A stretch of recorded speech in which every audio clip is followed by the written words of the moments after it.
a country with over 1 billion people, thousands of years of history, and the world's spiciest food. But behind the saris, samosas, and sacred rivers is a military that's so vast, so capable, and so battle-ready, you'd think it was coded by a Marvel villain. This is not the India you think you know. Because while some countries flex with parades, India just silently upgrades, drills in 3 climate zones, and prepares for war across land, sea, air, space, and cyberspace, all at once. That's better. India's army isn't just big, it's seasoned. With over 1.2 million active personnel and hundreds of thousands in reserve, it's one of the largest standing armies on the planet. But this isn't just about numbers, it's about experience.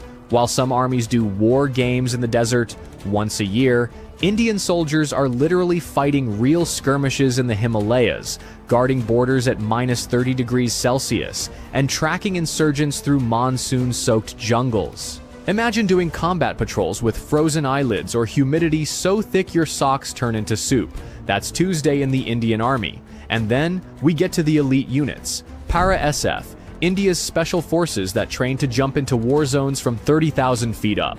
They go behind enemy lines and vanish like a WhatsApp status. Ghatak platoons, the army's pointy end of the spear. First in, last out, always loud. RR, Rashtriya Rifles. Fighting counterinsurgency operations 24/7. Not hypothetical, not training. Real combat, real bullets, real stakes. And they're not just trained for ground warfare. They're trained for multi-front conflict, from urban environments to mountain peaks higher than most planes fly. You want gritty? India's army defines it. Now let's talk sky supremacy. The Indian Air Force, or IAF, doesn't mess around. With over 1,500 aircraft, it's one of the biggest and most versatile air forces in the world. And it flies everything. You've got Sukhoi Su-30 MK-IS, multi-role monsters that dogfight like fighter jets and strike like bombers. Rafale jets, precision, speed, stealth. These things could thread a needle from a mile away. Tejas, India's indigenous fighter jet that proves "Make in India" also means mess with me and perish. Oh, and the pilots? They train at altitudes where oxygen is a suggestion, and landing strips are made of ice. But IAF's strength goes beyond jets. You've got AWACS for battlefield surveillance, airborne refueling tankers for long-range operations, and missile systems that give enemy aircraft approximately 0 chances. In a real conflict, India could deploy squadrons to multiple theaters, rain down firepower from 3 directions, and still have jets in reserve. And did I mention they once bombed a terrorist camp 80 kilometers into another country, casually flew back and said, "Yup, we did that"? Yeah, they don't bluff. Now, let's go aquatic.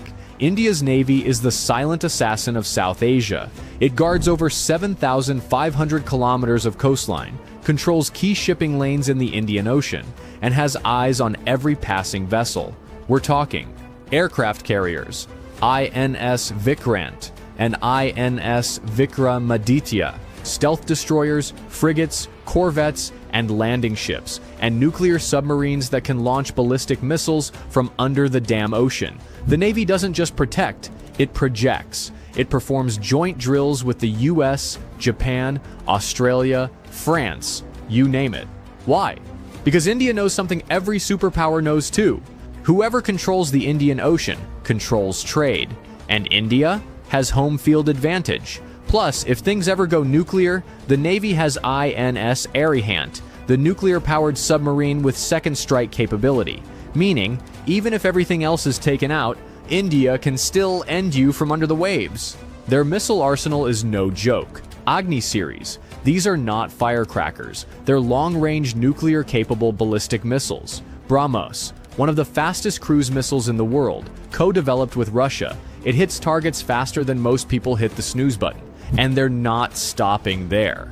India is investing in hypersonic tech, anti-satellite weapons, AI-enabled drones, and space surveillance. You know that time India shot down its own satellite in orbit just to prove it could?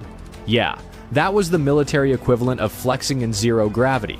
And while other nations are figuring out drone warfare, India is already using domestically built UAVs for surveillance, target acquisition, and strike operations. This isn't just defense, it's domination through innovation.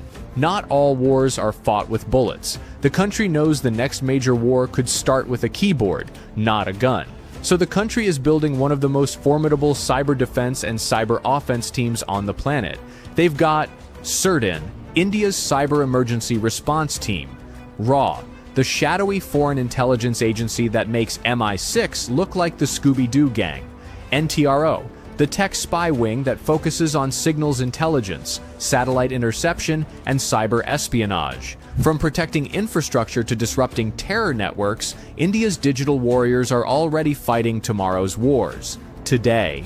Here's the final boss level. India isn't just armed, it's nuclear armed, with a doctrine of no first use, but a guaranteed second strike that could end cities. With a triad of nuclear delivery systems, land, air, and sea, India ensures that any attack ends in instant regret. But the real strength? Resilience. India has fought multiple wars, faced insurgencies, and bounced back from terror attacks without crumbling. Its soldiers are battle-tested, its people are proud, and its doctrine is clear. We don't want war, but if you bring it, we finish it. So, yeah, next time someone says India is just software engineers, spicy food, and spiritual gurus, remind them it's also one of the largest, most experienced militaries in the world, a nuclear power with cutting-edge tech, a regional powerhouse with global reach, and a nation that trains for every possible threat, just in case the unthinkable becomes real.